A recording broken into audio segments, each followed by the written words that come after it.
ലോണുകൾ പലിശക്ക് എടുക്കുന്നവരും കടം വാങ്ങുന്നവരുമായ സഹോദരങ്ങളോട് നിങ്ങൾക്ക് എന്താണ് പറയാനുള്ളത്?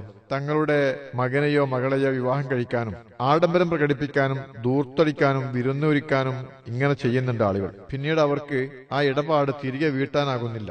എത്രത്തോളം എന്നാൽ ചില കുറ്റകൃത്യങ്ങളും ആത്മഹത്യയും വരെ ചെയ്യാനത് കാരണമായി മാറുന്നു. തങ്ങളുടെ സന്താനങ്ങളുടെ വിവാഹം മികച്ച രീതിയിൽ നടത്തുവാനായി പലിശയ്ക്ക് ലോൺ എടുക്കുന്നവർ പിന്നീട് സാമ്പത്തിക പ്രയാസത്തിലാകുന്നതും അത് തീർക്കാൻ കുറ്റകൃത്യങ്ങളും ആത്മഹത്യയും ചെയ്യുന്ന സഹോദരങ്ങളോട് നിങ്ങൾക്ക് എന്താണ് പറയാനുള്ളത്?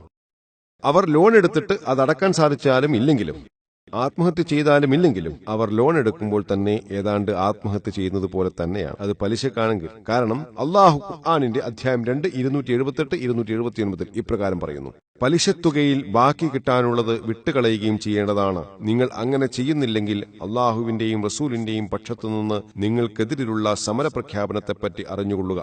അപ്പോൾ അല്ലാഹുവിനെയും റസൂലിനെയും ഒരു യുദ്ധത്തിന് വെല്ലുവിളിക്കുക എന്ന് വെച്ചാൽ തന്നെ അതൊരു ആത്മഹത്യയാണ്. അതുകൊണ്ട് പലിശയ്ക്ക് ലോൺ എടുക്കുക എന്ന് വെച്ചാൽ തന്നെ അത് നിഷിദ്ധമാണ്. അതും പ്രത്യേകിച്ച് ധനം ആവശ്യമായി വരാത്ത വിവാഹത്തിന്റെ വിഷയത്തിൽ.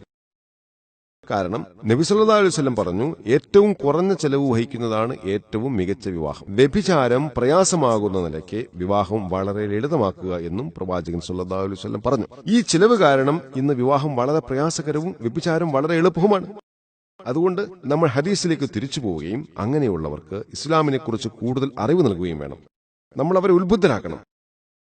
ഈ ലോകത്തിന്റെ ഗ്ലാമറിനേക്കാൾ കൂടുതൽ നമ്മൾ ഖുർആനിനും ഹദീസിനുമാണ് പ്രാധാന്യം നൽകേണ്ടതെന്ന് അവരെ ബോധ്യപ്പെടുത്തണം. ഈ ആഡംബരം ഈ ലോകത്തും പരലോകത്തും അവർക്ക് ഉപകരിക്കില്ലെന്ന് ബോധ്യപ്പെടുത്തണം. ഞാൻ ചോദ്യത്തിനുള്ള ഉത്തരം പറഞ്ഞു എന്ന് വിശ്വസിക്കുന്നു.